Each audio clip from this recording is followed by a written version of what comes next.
Hello there, welcome to another edition of The Monarchy with me, Samson Sees, here on Press TV. For those of you new to this programme, we give you alternative stories about the not-so-okay UK. These are the very issues that are not being addressed on mainstream media networks. Some of these issues even get more depressing when you keep digging down the rabbit hole. Take the VIP paedophile ring, for example. Some of the top figures in the British Parliament and even Buckingham Palace have been sexually exploiting young, innocent people for years. This disturbing truth has been happening for decades. Good old UK law for you there. The police cannot even get near these sick people. It wasn't that long ago that those who claimed that there was a massive paedophile ring involving officials in the highest levels of government were written off as conspiracy theorists and kooks. That is no longer the case, at least in the UK.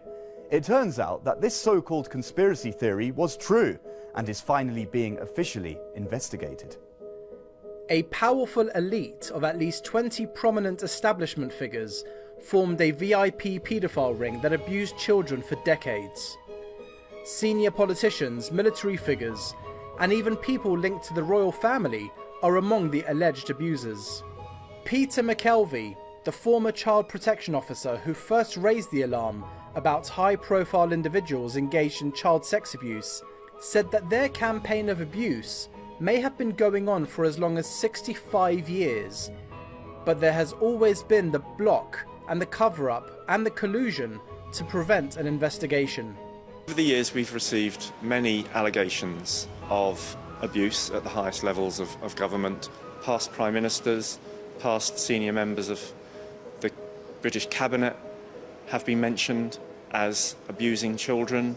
It doesn't get much worse than that. We're talking about the worst kind of crime committed by the people who are supposed to be running the country. A teenage boy working at Buckingham Palace revealed he was groomed and sexually abused by a VIP paedophile ring there. The lad was also assaulted at the royal family's Scottish retreat Balmoral. In a heartbreaking note, the boy, then just 16, told how he was the victim of exploitation of the highest order. The disturbing account was passed directly to the then Home Secretary Leon Britton, but he ruled it was not practical to investigate. Palace officials have already been linked to the notorious brothel, the Elm Guesthouse in southwest London. It was first in 2008 that news about deep roots of paedophilia inside Buckingham Palace emerged. Former Buckingham Palace butler was unmasked as a sexual predator who ran a paedophile ring while serving the royal family. Bachelor Paul Kidd, 55, was leading a secret double life as a serial child abuser who molested a string of boys over a 30-year period. Well, it seems that in Great Britain, protecting paedophile politicians is now turning to a matter of national security.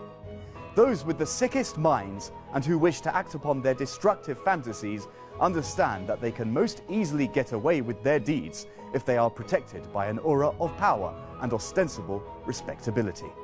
The government will establish an independent inquiry panel of experts in the law and child protection to consider whether public bodies and other non-state institutions have taken seriously their duty of care to protect children from sexual abuse. Victims of child sexual abuse have warned Theresa May they will withdraw from the government's controversial official inquiry unless major changes are made. In an open letter, 24 signatories claimed the inquiry as it stands is not fit for purpose because of what it is being asked to examine and the proposed chairs. The signatories said they had no option but to end engagement with the inquiry until Mrs May scrapped the current panel, replacing it on a transparent basis, declared a statutory inquiry and extended the cut-off date to 1945. They wrote to Home Secretary Theresa May's officials complaining the Home Office seems to be running the inquiry to meet others' needs rather than those of survivors. We need three things: justice and support for victims, the truth about what happened and how the Home Office and others responded, and stronger child protection and reforms for the future. After the release of a report into Home Office cover-ups last month, Mr Cameron seemed to dismiss survivors' concerns, saying some who've been looking for conspiracy theories will have to look elsewhere. I blame them as much as I do my perpetrators, and I at least want an apology for the way that I was treated, because as an adult woman, as a child I knew didn't know any different, but as an adult woman I now know that the way I was treated was not correct, was not right, and shouldn't have happened. And not just with me, but then continued to happen with other people. Meanwhile, child abuse survivors want the timescale of the inquiry into VIP paedophiles pushed back to the 1950s to avoid a whitewash.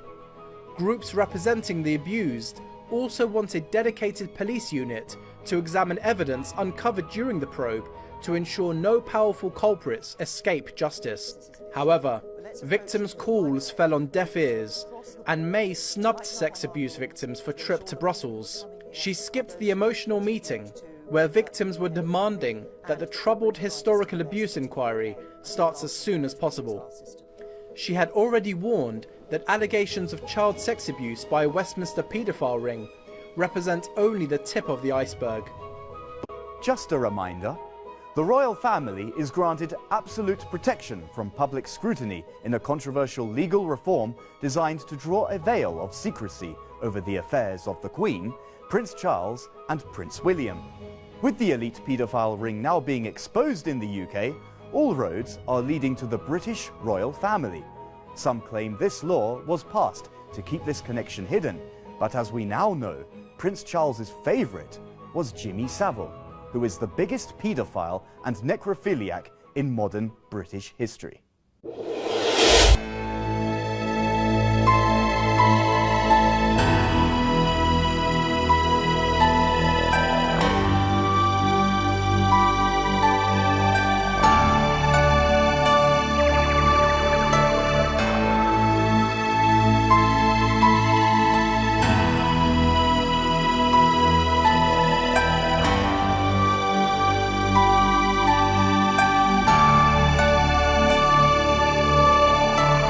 Why does my heart feel so bad? Why does my soul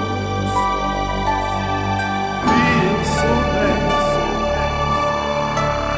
Why does my heart